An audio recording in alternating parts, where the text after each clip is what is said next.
Chapter 13. Rockhampton Express.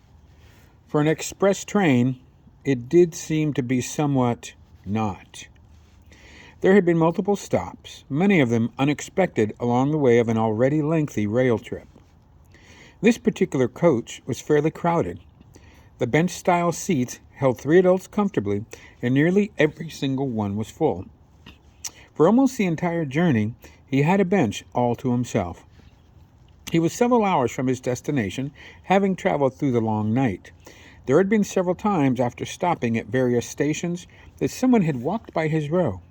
When the person stopped at his row and looked him in the eye, they made the decision to sit elsewhere.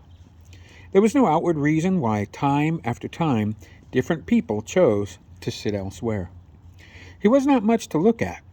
Nondescript was a good term to use if for some reason you were describing him. He was not memorable. In a strange way, that was perhaps the most memorable thing about him. He was looking out the window at the countryside as it passed by.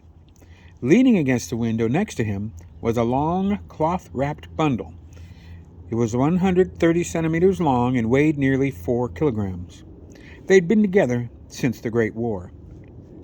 In the chalky trenches in what had become one of the deadliest battles in human history, he had used it to take 43 enemy soldiers. English, because it was war and he was doing his duty. Through the course of the war, he had taken nearly 3 times that many enemies. It was the one thing he was really good at in his life. He recalled one particular instance where he had spent 11 hours in a hollowed-out tree and taken out an officer from a distance that would take an average man 15 minutes to walk. The only time on his trip that he had not been alone on his bench seat had been in the wee hours of this morn. He had nodded off, leaning against the cool window in his cloth-wrapped bundle, when he had started awake suddenly. He was always a light sleeper and could wake in an instant if disturbed in the slightest way. His fitful rest had been disrupted by Ein kleiner Jungen. This particular boy was sandy-haired, with lots of freckles on his inquisitive face, and ears that were maybe 3 sizes too large for his young face. Hopefully, the boy would grow into them. "Hi," the boy had said, and received no response. The boy looked expectantly at the unremarkable man, and after nearly a minute asked, "What's your name?" The youngster seemed to expect an answer, and after waiting patiently for a minute and looking the older man in the eye to make sure he was actually awake, asked again, "What's your name?" The man had been giving the boy his best "I don't want to be bothered, so go away" stare for more than a minute, but the boy just sat and waited for an answer to his question. So the man answered, "Arminius." The boy looked confused for a moment and then responded, "That's a big name." The man looked thoughtful, then spoke. "I suppose it is a big name." He continued, "My father was a history professor at university in Berlin, and I always felt that he thought a historical name was an indicator that I would do great things."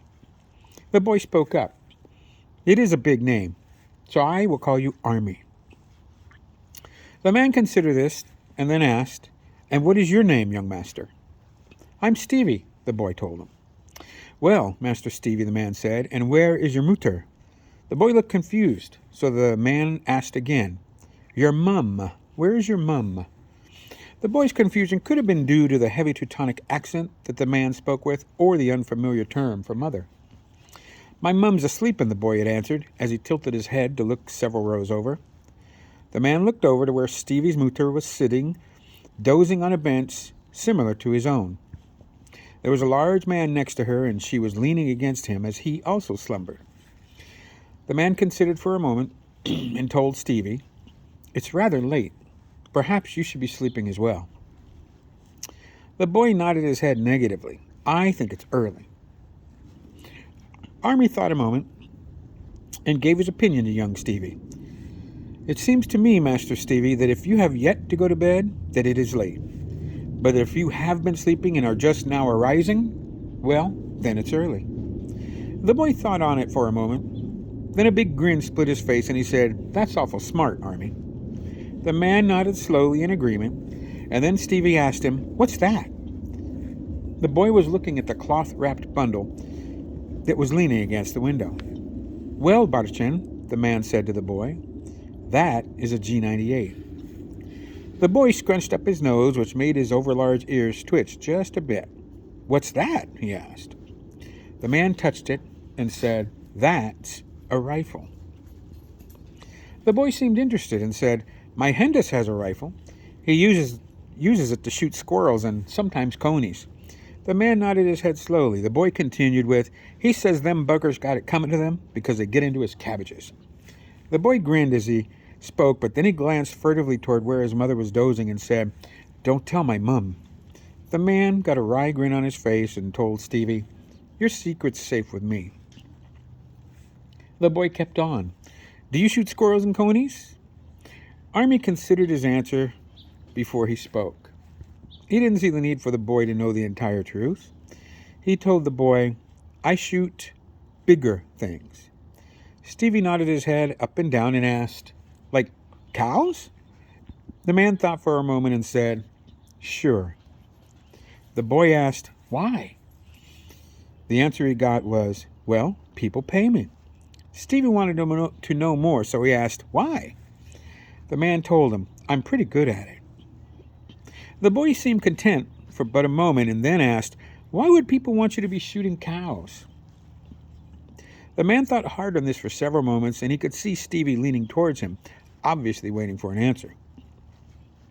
"Well, Master Stevie," the man said, "I figure that as long as they pay me, and I do what I'm good at, then it doesn't really matter why they want that cow shot." The boy looked at the G98 and asked, "Can I see it?" Army shook his head slowly in a negative fashion. "I don't think your mum would approve." The boy looked dejected, but after a moment he agreed with, "You're probably right, Army." He could see that the boy's eyelids were starting to droop, and the youngster yawned. Stevie looked the unremarkable man in the eye and said, "It's late. I should be asleeping." Army smiled and thought to himself, "Or is it early?" "Nice to meet you, Army," the boy said as he slipped off the bench seat to make his way over to his mum, several rows away. "And you as well, Master Stevie," the man said to the young boy. After his encounter with the inquisitive youngster, the man had taken out a telegram to go over what had brought him on this journey. The city where he was going after his cow was home to 3 distinct criminal organizations. The South, West, and the rest of the city were under sway of an enterprise, a family, and a syndicate. Since the end of the war, he had supplemented his earnings by using his particular skill. This was the first time that he had taken on a job at the request of a head of a criminal organization, and it was certainly the first time his target had been a highly placed person in that same organization. He wondered what the reason behind the job could be, but only briefly, because he had told the boy the truth. As long as he was paid for his services, then he made sure his services were rendered. You would not have expected to find such a lovely spot on a hill overlooking the beach, so close to the city. It was a 5-minute walk from the southwest part of the city and the expansive docks that served it. He'd been laying somewhat comfortably in his vantage point for nearly 7 hours. He'd received further information after his lengthy train ride brought him into the city. That information and a description of the cow he was after had caused him to wait here. After he had waited a little more than an hour, his target had arrived at a multi-storied brick building. The motor coach that he had arrived in was fancy, and the well-dressed man entered a little too quickly for him to get the job done. So he waited for another opportunity. He watched the building for several more hours through his high-powered scope. From this distance, a man appeared to be the size of his pinky finger. His target was distinctively well-dressed, but he had made no further appearance after several hours. Army was patient, always had been, and was determined to get the job done. At least his grassy knoll was a pleasant spot to wait. It was somewhat chilly in his waiting place. There had been snow the previous day, which was unusual because it was only mid-June. After close to his 6th hour of waiting, he was witness to an unusual weather event.